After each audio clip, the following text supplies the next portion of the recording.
स्वागत है आप सभी का न्यूज़ टाइम्स में। बागबेड़ा स्थित संकटा सिंह पेट्रोल पंप के पास उस समय अफरा तफरी मच गई जब एक अनियंत्रित मिनी ट्रक ने एक साथ कई वाहनों को अपनी चपेट में ले लिया, जिससे करीब आधा दर्जन लोग घायल हुए हैं। बताया जा रहा है कि मिनी ट्रक की ब्रेक फेल हो गई थी। इस घटना में आधा दर्जन लोग घायल हो गए हैं, जिसमें एक ऑटो पर सवार कुछ सवारी भी शामिल है। 407 एलपीटी डेल्को से गमरिया की तरफ जा रही थी, जहां रेलवे ओवरब्रिज से उतरने के दौरान वाहन अनियंत्रित हो गई और देखते ही देखते बाइक से लेकर कई वाहनों को अपनी चपेट में ले लिया। इस दौरान बाइक से लेकर कई ऑटो भी क्षतिग्रस्त हुए। कई लोगों ने वाहनों से कूदकर अपनी जान बचाई। इस दौरान साक्षी से पोटका की तरफ जा रहे महिला शिक्षक कर्मियों से भरा ऑटो भी चपेट में आ गया।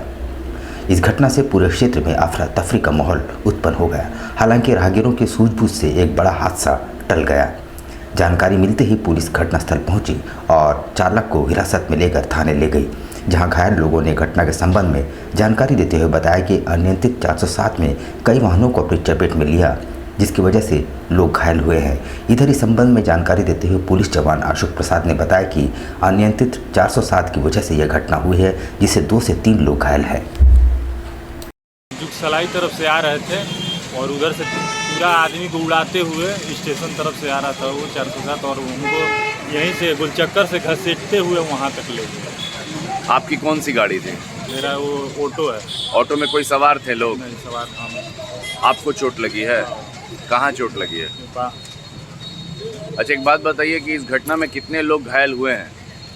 तो हमको तो आइडिया नहीं है कितना लोग आए। हम तो लेकिन कितने वाहन जो है क्षतिग्रस्त हुए हैं? कितने गाड़ियों? 4-5। थोड़ा देर पहले क्या हुआ? क्या इधर से गाड़ी आ रहा था, ब्रेक का फेल है, उसी में धक्का मारा। कौन गाड़ी? 407 है। कितना आदमी को चोट लगा इसमें? 2 आदमी का। क्या चालक नशे में था क्या? पता नहीं, नशा में था। किसका गाड़ी को धक्का?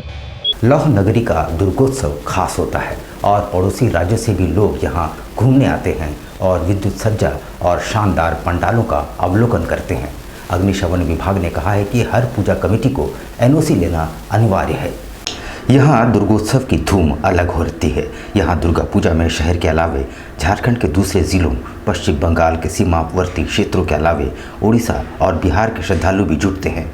आपको बता दें कि दुर्गा पूजा में यहाँ एक से बढ़कर एक पंडाल, झांकी और विद्युत सज्जा सैलानियों को खूब आकर्षित करते हैं।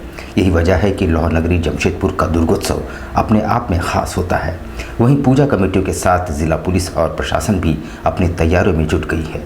हालांकि अग्निशमन विभाग की तैयारियां जानकर आप हैरान हो जाएंगे। आपको बता दें कि महज 10 कर्मियों के भरोसे पूरे शहर की व्यवस्था है, जो अपने आप में कई सवालों को जन्म दे रहा है। गनीमत है कि शहर में टाटा स्टील अग्निशमन विभाग की तैनाती है, जिसके बूते शहर के पंडाल और विधि व्यवस्था होगी। इस संबंध में अग्निशमन विभाग के अधिकारी मंगल उरांव ने बताया कि सभी पूजा कमेटियों को विभाग से क्लियरेंस लेना अनिवार्य है। सेफ्टी से कोई समझौता नहीं किया जाएगा। शहर में छोटे बड़े लाइसेंसी, गैर लाइसेंसी करीब 500 पूजा पंडाल हैं। अब तक करीब 40 से 45 पूजा समितियों का एनओसी के लिए आवेदन आया है। अभी दुर्गा पूजा के पंडालों के लिए अनुमति यहाँ से लेने के लिए करीब 40-45 लोग आए हैं। हमारे गाइडलाइन में ले रहे हैं अनुमति, और ऊपर से वरीय अधिकारी का भी आदेश है कि अगर यहाँ से नहीं होता है तो वहाँ से आप दुर्गा पूजा के लिए हर संभव प्रयास करेंगे जल्दी अनुमति देने के संबंध में। उसके बाद पूजा से पहले एक बार हम जाएंगे, वहाँ से चेक करेंगे, उनको बताएंगे कि कैसे कैसे आपको बचाव करना है। इसके बारे में हर अथी में पूजा पंडालों में जाके निरीक्षण करना है कि हर एक वॉलंटियर्स पूजा पंडालों के पंडालों के सदस्य को बताएंगे कि आपको क्या क्या करना है, कैसे करना है। स्टुंगेश्वर सभी को अनुमति लेने आते हैं, उसको बताया जाता है कि आप कितने बड़ा पंडाल है, स्टुंगेश्वर कितने रखे हैं। आदित्यपुर स्थित जियाडा भवन में सरायकेला एसपी डॉक्टर विमल कुमार का कैंप कार्यालय एक बार फिर से एक्टिव हो गया है। हालांकि पहले दिन फरियादियों की संख्या कम रही, पर एसपी ने कहा है कि बेखौफ होकर लोग आए, सभी की बातें सुनी जाएगी। आदित्यपुर जियाडा भवन में सरायकेला एसपी का कैंप कार्यालय गुरुवार से एक्टिव हो गया है। लंबे अरसे बाद शुरू हुए कैंप कार्यालय में पहले दिन फरियादियों की संख्या कम रही। एसपी डॉक्टर विमल कुमार ने बताया कि अगले हफ्ते से नियमित रूप से अपराह्न 12 बजे से लेकर 2 बजे तक लोगों से मिलेंगे। ज़रूरत के अनुसार समय बढ़ा भी सकते हैं। उन्होंने कहा कि कारणवश यदि गुरुवार को वे उपस्थित नहीं हो सकेंगे तो शनिवार को उपलब्ध रहेंगे। हालांकि गुरुवार को फरियादी अपनी शिकायत दर्ज करा सकते हैं। एसपी ने बताया कि जिला मुख्यालय से दूरी होने के कारण लोग अपनी समस्याओं को उन तक लेकर नहीं पहुंच पाते हैं। इस वजह से इस कैंप कार्यालय को फिर से एक्टिवेट किया गया है। वहीं दुर्गा पूजा को लेकर एसपी ने जिला पुलिस को तैयारियों के संबंध में बताया कि जिला पुलिस पूजा के दौरान हर अपराधियों पर पैनी नजर रखेगी। हम लोगों ने जो है सभी जिला में सभी थाना में शांति समिति की बैठक भी कर ली गई है। पंडाल के माननीय अध्यक्ष सचिव समिति के लोग सभी से हमारा जो है वो संबंधित थाना प्रभारी के द्वारा जो है मीटिंग्स कर ली गई और हम लोगों ने जो है वो जिला लेवल पर उपायुक्त महोदय के साथ मिलकर के जिला में जो है मीटिंग कर लिया है। इस संबंध में अभी सबसे महत्वपूर्ण जो बातें आई हैं जिसमें कि उन्होंने ये दिशा निर्देश दिया है, सभी थाना प्रभारी जो है जाकर के फिजिकली सारे पंडाल को देख चुके हैं और वहाँ पे जो भी चीज़ें आई हैं जो अगर बनाने को लेकर करके ऐसी चीज़ें हैं जिनकी संज्ञान में लाना है तो कमेटी को संज्ञान में दिया है। अनुमंडल स्तरीय एक दिवसीय प्रशिक्षण शिविर का आयोजन बिष्टपुर स्थित माइकल जॉन ऑडिटोरियम में आयोजित हुआ। अनुमंडल स्तरीय एक दिवसीय प्रशिक्षण शिविर का आयोजन बिष्टपुर स्थित माइकल जॉन में किया गया। इस प्रशिक्षण शिविर में पंचायत सचिव और मुखिया नगर क्षेत्र में राजस्व कर्मचारी, मानगो नगर निगम जमशेदपुर नोटिफाइड एरिया कमेटी और जुसलाई नगर निगम के कर्मचारी इस प्रशिक्षण शिविर में शामिल हुए, जहां प्रशिक्षण शिविर में मुखिया और पंचायत सचिव को पेंशन से संबंधित जितने भी कार्य हैं वो कैसे हर एक व्यक्ति तक पहुंचे, इसका प्रशिक्षण दिया जा रहा है। आज हम लोग प्रशिक्षण कार्यक्रम रखे हैं पंचायत सचिव और मुखिया जी का और नगर क्षेत्र में राजस्व कर्मचारी और जितने सीओ सीआरपीज हैं, जेएनएससी, एमएनएससी और जुगसलाई के, ये अनुमंडल स्तरीय प्रशिक्षण कार्यक्रम है। भालू अनुमंडल अंतर्गत जितने भी ब्लॉक्स आते हैं उनका है और घाटशिला अंतर्गत हम लोग 14 तारीख को घाटशिला में रखे हैं। क्या बताया जा रहा है मुखिया को जैसे कि पंचायत सचिव जो होते हैं जन्म मृत्यु के सूचक होते हैं और जितने भी पेंशन की योजनाएं चलती हैं वो मुखिया के ही सत्यापन के बाद उनका सैंक्शनिंग होता है। 5 नवंबर को टाटा स्टील द्वारा रनथॉन का आयोजन किया जाएगा। इस बहुप्रतीक्षित इवेंट के 8वें संस्करण के लिए पंजीकरण आरंभ हो चुका है। इसमें पुरस्कार राशि 5,000 से लेकर 51,000 तक है। जमशेदपुर के नागरिकों में फिटनेस की भावना पैदा करने के लिए हर साल जमशेदपुर रनथॉन का आयोजन किया जाता है। यह समुदाय और हितधारकों के लिए एकजुट होने और फिटनेस, स्वास्थ्य और समग्र कल्याण को जश्न मनाने का एक मंच है। 2014 में लॉन्च किया गया रनथॉन फिटनेस के प्रति उत्साही लोगों को जुड़ने का अवसर प्रदान करता है और साथ ही समुदाय को स्वस्थ जीवन के महत्व का एहसास भी कराता है।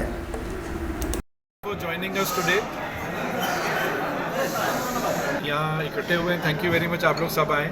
हम लोग लॉन्च कर रहे हैं 2023 का रन जमशेदपुर के लिए। 5 नवंबर को ये होगा। जेआरडी स्पोर्ट्स स्टेडियम जहाँ हम बैठे हैं यहीं पे इसकी शुरुआत होती है, हर साल यहीं से होगी। आप लोगों ने देखा कि इसमें 4 कैटेगरीज हैं, 10 किलोमीटर, 7 किलोमीटर, 5 किलोमीटर और 2 किलोमीटर।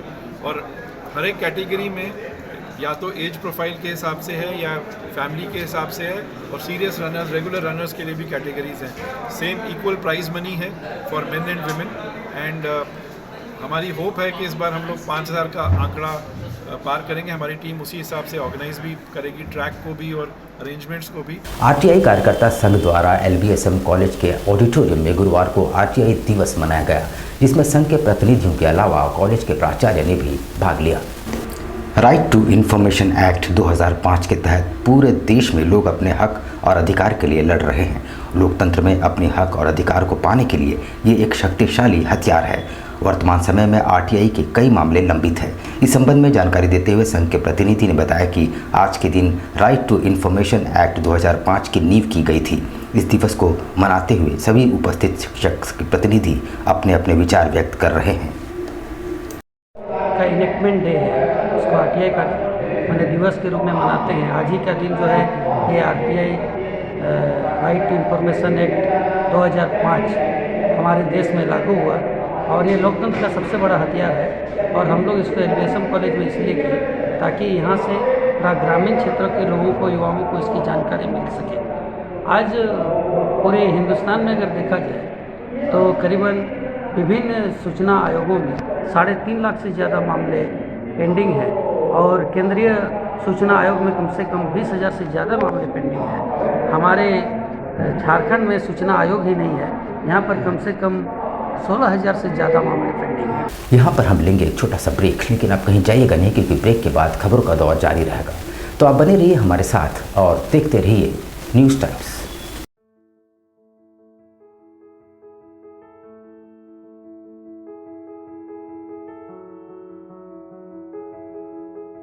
कैसे हो मनोज? ठीक ही है भैया। ठीक तो बोल रहे हो, ठीक तो दिख नहीं रहे हो। तुम्हारे उम्र में तो हम 10-10 किलोमीटर दौड़ जाया करते थे। सारे लोग टहल रहे हैं, तुम सुस्त बैठे हो। वो क्या है ना भैया कि थोड़ा प्रॉब्लम हो गया है। प्रॉब्लम? हम तुम्हारे बड़े भाई जैसे हैं, तुम अपना समस्या बताओ हमको। हो सकता तुम्हारी समस्या का समाधान हमारे पास हो। वो क्या है ना भैया कि हमको पाइल्स हो गया है। बहुत सारे डॉक्टर को दिखाया लेकिन कहीं पे कोई आराम नहीं मिला। बस इसी को लेकर परेशान है। चलो तुमको हम कहीं ले चलते हैं, हमको भी हुआ था। आज देखो हम ठीक हैं। कहाँ भैया? है हमारे एक परिचय के। वहाँ जाने से ठीक हो जाएगा? हाँ, एकदम ठीक हो जाएगा। पक्का ना? हाँ हाँ पक्का। चलो चलो चलिए भैया। शमीम खान नवेदी, पाइल्स, बवासीर, किसी भी प्रकार का बवासीर हो 7 दिनों में जड़ से समाधान है। शमीम खान नवेदी, दातकेडी 9308081071 9031612032। सुबह 10 बजे से 1 बजे तक और शाम 4 बजे से 8 बजे तक। आपके बच्चों के सुनहरे भविष्य का दूसरा नाम गायत्री शिक्षा निकेतन। शिक्षा के क्षेत्र में उत्कृष्ट प्रदर्शन के लिए राष्ट्रीय एवं राज्य सरकार से सम्मानित विद्यालय, जहां होता है आपके बच्चों का सर्वांगीण विकास। गायत्री शिक्षा निकेतन उच्च स्तरीय और आधुनिक उपकरणों से lace computer lab, science lab, आधुनिक क्लासरूम्स। गायत्री शिक्षा निकेतन।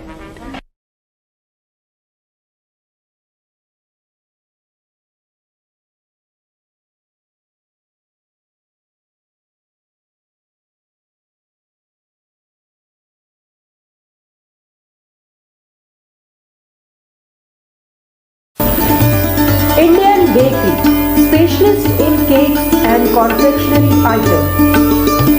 Online booking facilities.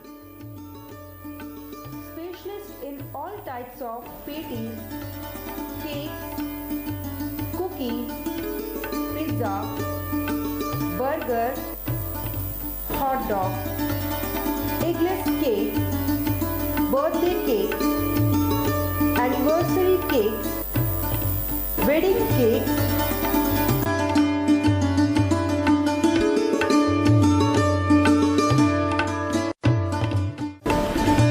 cream rolls, fruit cakes, all types of biscuits, marriage anniversary cakes, and school order specialists.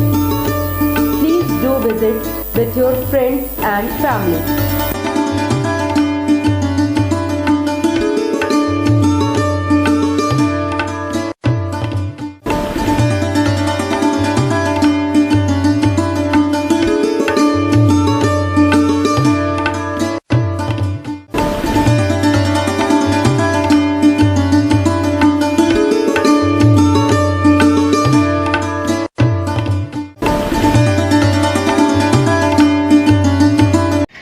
दिसंबर का किस तरह केक का डिमांड रहता है? 25 दिसंबर में कस्टमर का ज़्यादातर रिक्वायरमेंट फ्रूट केक का रहता है। फ्रूट केक कस्टमर बहुत पसंद करता है, इसलिए हम लोग ज़्यादा तादाद में जो है फ्रूट केक का ही तैयारी करते हैं। 25 दिसंबर में जैसे ये आपका वॉलनट केक हो गया, ब्राउनी केक हो गया, इस तरह का केक का डिमांड बहुत ज़्यादा रहता है कस्टमर का। और हम लोग चाहते हैं कि कस्टमर को अच्छा टेस्ट और क्वालिटी मिले। और हम लोग जितना हो सके अच्छा तैयारी करते हैं कि कस्टमर को अच्छा से अच्छा चीज़ दे सके ताकि कस्टमर खाए और उसको पसंद आए और वो दोबारा इंडियन बेकरी न्यूरानी की तरफ में आए। हम लोग जो है देखिए तरह तरह का फ्रूट केक का आइटम तैयार किए हैं ताकि कस्टमर यहाँ से कोई भी वापस नहीं लौटे। हम लोग जितना कोशिश करते हैं कि अच्छा से अच्छा सामान प्रोवाइड कर सके कस्टमर को ताकि कस्टमर जो है वो खुशी खुशी मतलब ले खाए और फिर दोबारा इंडियन बेकरी में आए।